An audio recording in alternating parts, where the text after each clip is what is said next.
Good morning, students. How's you doing? I hope you are doing well. Dear students, up to now we have completed the reading of the part 4 of the chapter number 8, A House is Not a Home, written by Jane Gorioso. And today, on 13th of August, we are going to complete part number 5th, that is the last part of this chapter. Dear friends, अब तक इस chapter में हुआ क्या था कि जो author है उसके फ्रेंड्स बन गए थे, ठीक है। वो उसके लिए जो है स्टडी की बहुत सारी थिंग्स, स्टेशनरीज, स्टडी सप्लाईज जो है वो भी लेके आए थे। अब क्या होता है, a month later I was at my house watching them rebuild. अब मैं एक महीने बाद मेरे घर पे था और मैं देख रहा था हाउस को रिबिल्ड होते हुए, मीन्स कि दोबारा बनते हुए। But this time I was not, it was different, लेकिन इस बार बिल्कुल डिफरेंट था। आई वॉज नॉट अलोन, क्योंकि इस बार मैं अकेला नहीं था। जो ऑथर है, जब इसका हाउस जला था उस टाइम पे जब ये देखने आता था तब तो ये अकेला था, लेकिन इस बार ये अकेला नहीं था। ऐसा क्या हो गया था इस बार? I was with 2 of my new friends. मैं मेरे न्यू फ्रेंड्स में से 2 फ्रेंड्स के साथ था। फ्रॉम स्कूल, जो कहाँ से मेरे फ्रेंड्स बने थे? स्कूल से। I took a fire, it took a fire for me to stop focusing on my feelings of insecurity and open up to all the wonderful people around me. तो क्या था, मुझे बहुत ज़्यादा टाइम लगा, बहुत ज़्यादा एफर्ट लगा मेरी जो इनसिक्योरिटी की जो फीलिंग है उससे फोकस हटाने में, और साथ ही में जितने भी वंडरफुल पीपल है मेरे आसपास उनसे ओपन होने में, मीन्स कि उनसे फैमिलियर होने में। Okay, now I was sitting there watching my house being rebuild. अब मैं वहाँ पे बैठा हुआ था और देख रहा था कि मेरा जो हाउस है वो रिबिल्ड हो रहा है, दोबारा बन रहा है। When I realise my life was doing the same thing, जब मैंने रियलाइज़ किया कि जो मेरी लाइफ है वो भी सेम थिंग कर रही है, मीन्स कि मेरी जो लाइफ है वो भी हाउस की तरह रिबिल्ड हो रही है, क्योंकि बहुत कुछ चेंज हो चुका था, उसके फ्रेंड्स बन गए थे, है ना। While we set there on the kerb, जब हम वहाँ पे कर्ब पे बैठे हुए थे। डियर स्टूडेंट्स, कर्ब क्या होता है? एक एज ऑफ फुटपाथ होता है, ठीक है। ये जो इमेज देख रहे हैं आप, ये फुटपाथ का जो एज है इससे हम क्या बोलते हैं? कर्ब, ठीक है। यहाँ पे आपने देखा होगा so many people use to sit here, but this is not a sitting palace. तो अब वो बोलता है while we set there on the kerb, means कि जब हम कब पे बैठे हुए थे, मैं अपने 2 फ्रेंड्स के साथ बैठा हुआ था प्लानिंग माई न्यू बेडरूम, और मैं अपने न्यू बेडरूम के बारे में प्लानिंग बना रहा था कि वो कैसा होगा, मुझे कहाँ पे क्या चीज़ लगवानी है। I heard someone walk up to me from behind and say, मैंने सुना कि पीछे से कोई मेरे पास आया और वो बोला, क्या बोला? Does this belong to you, क्या ये आपकी है? अब क्या चीज़ हो सकती है उसकी, किस चीज़ के बारे में बात कर रहा था वो? When I turn around two see who it was, जब मैं पीछे मुड़ा ये देखने के लिए कि ये कौन है जो मुझसे पूछ रहा है कि क्या ये तुम्हारी है क्या। I could not believe my eyes, तो मुझे मेरी आंखों पे विश्वास नहीं हुआ, है ना।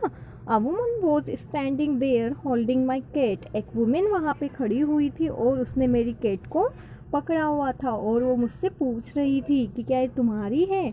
आई लेफ्ट अप, मैंने छलांग लगाई and grabbed her out of the woman's arm, और मैंने उसको वुमन जो है उसकी आर्म्स में से लेके खुद ने उसको ग्रैब कर लिया।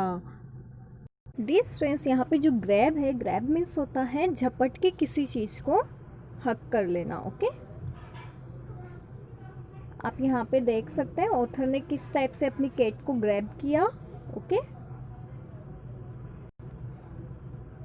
आई held her close to me, मैं उसको अपने पास लेके आया and cried into that beautiful orange fur, और उसका जो ऑरेंज कलर के फर थे, फर मीन्स जो उसके हेयर थे, ओके, कैट के हेयर, उनमें मैं अपना मुंह छुपा के रोने लगा। सी पर्ड हैप्पीली, और वो भी अपना साउंड करने लगी, जो उसका बुड़बुड़ाहट का जो कैट का साउंड होता है वो करने लगी। My friends were hugging me, hugging the cat and jumping around. Okay, तो मेरे जो फ्रेंड्स थे वो कैट को हक करते हुए उसके चारों तरफ जंप करते हुए मुझे भी हक कर रहे थे। Apparently my cat had been so freaked by the fire that she ran over a mile away. यहाँ पे जो फ्रैग्ड है इसका मीन होता है फियर होना, ओके। और अपेरेंटली मीन्स होता है लोगों ने जैसा कि कहा, ओके। तो apparently my cat had been so freaked by the fire that she ran over a mile away. Apparently मतलब कि जैसा कि लोगों ने हमें बताया, लोगों ने जैसा कि कहा, वो ये था कि जो कैट है वो इतनी ज़्यादा डर गई थी फायर से, आग से, कि वो 1 मील दूर भाग चुकी थी, okay. Her collar had our phone number on it. उसके कॉलर पे हालांकि हमारा फ़ोन नंबर तो था, but our phone had been destroyed. लेकिन हमारा जो फ़ोन था वो भी नष्ट हो गया था आग में, एंड डिस्कनेक्टेड, और अब डिस्कनेक्ट आ रहा था। This wonderful woman took her in and worked hard to find out whose cat it was. ये जो वंडरफुल वुमन जो कैट को हमारे पास लेके आई है, इसने क्या किया, कैट को अंदर लिया, अपने घर में उसको लिया, और बहुत ज़्यादा हार्डवर्क किया ये पता लगाने में कि आखिरकार ये कैट है किसकी। Somehow she knew this cat was loved and sorely missed.